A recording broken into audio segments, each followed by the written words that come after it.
Hi, I'm very excited to be here to share our work, how to train agents by reinforcing reasoning. To train the agent, the goal is we want the agent to see, think, and act. So essentially, we try to use the reinforcement learning to see whether the agent can learn about how to reason in the environment. But if we check the current reinforcement learning algorithms, they have demonstrated the success in verifiable rewards, like trying to ask the model to do mathematical tasks or do the coding tasks. So these verifiable rewards can help the model to reason about which part is correct, which part is wrong. But if we move them to the real-world agency environment, it's much more challenging because the model is not just trying to learn from this single-turn reward, but actually they need to handle multi-turn feedback. And also, the state space explodes. So it's not just the finite problem set, but it actually can have multiple combinations of the states. Another thing is, it's not just the one single answer can help the model to decide whether it succeeds or not, but it's much more about multiple trajectories. Even if there's only the same goal, the model will try to predict the multiple trajectories to achieve it.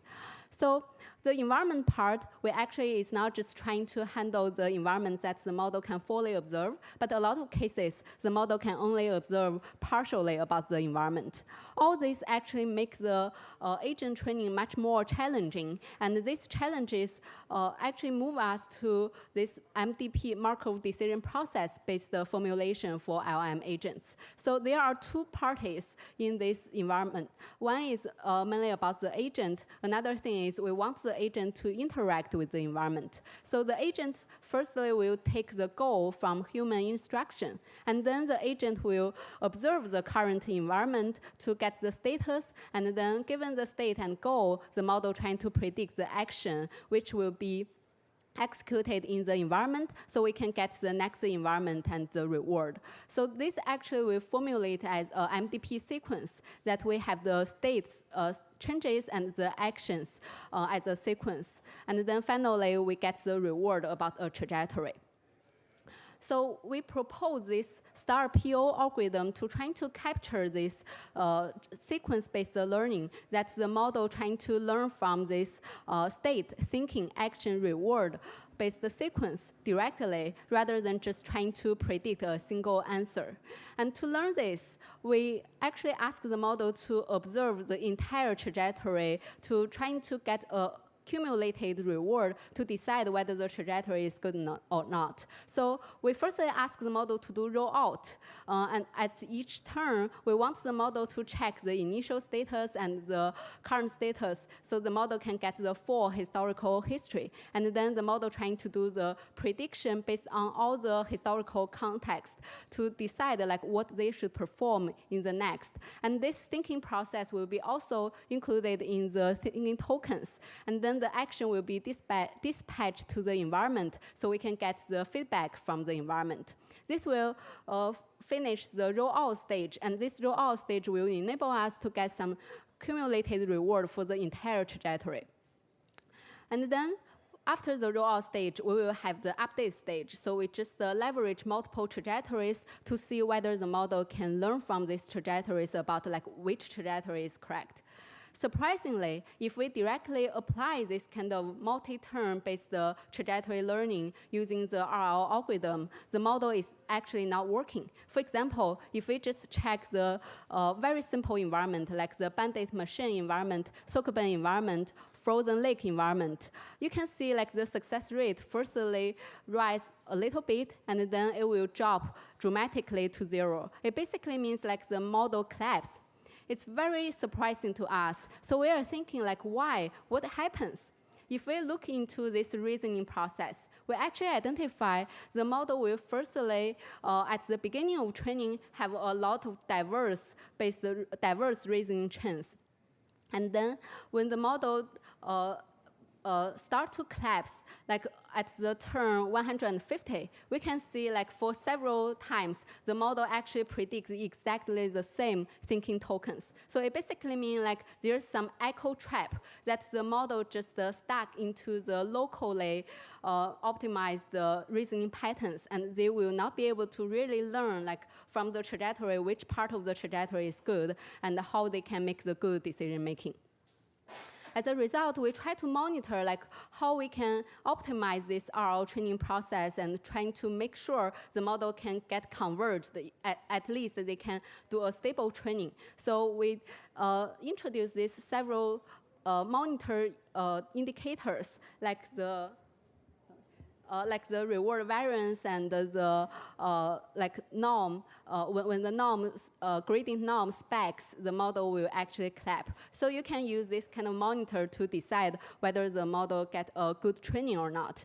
And then this, especially the output entropy, make us to realize like the model trying to identify the data that are really useful rather than using all the data. So compared to the left side to use all the data, we try to ask the model to select the data that are diverse and also informative. And this filtering strategy actually can make the model get much more stable training. And this contribute to the RAGEN training framework. And this kind of framework can make the model to learn to act.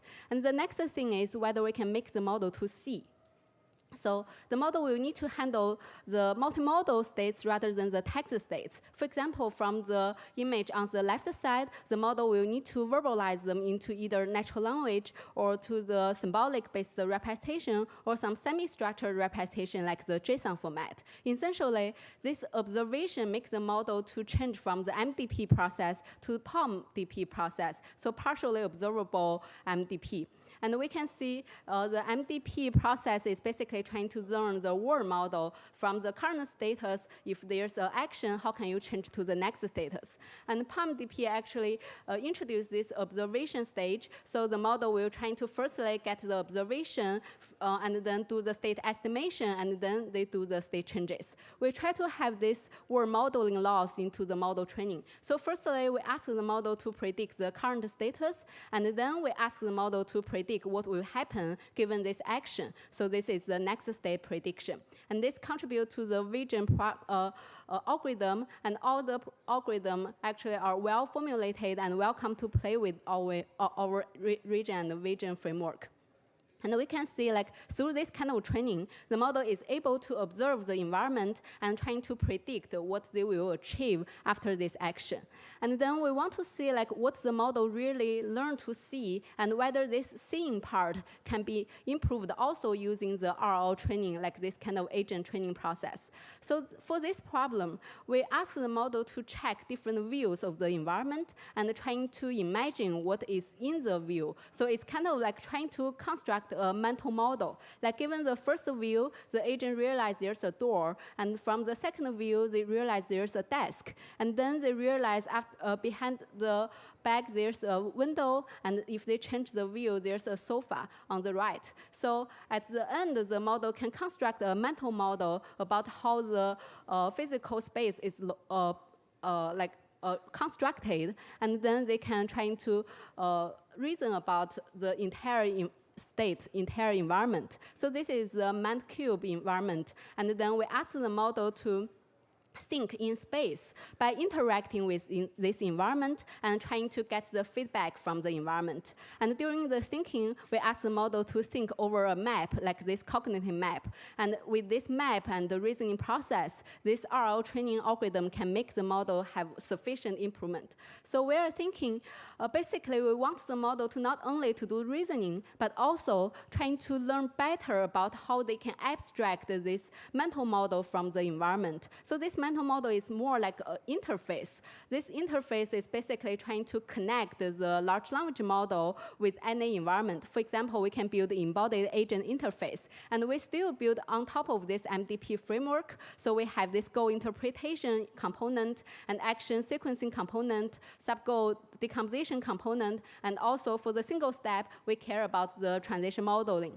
And then we can construct a agent interface that contain all the important components so that they can connect the large language model with the agents. And if you are interested in this kind of direction, please feel free to check our tutorial about foundation models meet embodied agents. We use the MDP framework to connect all the related recent VLA and VLM and LM agent work. Thank you.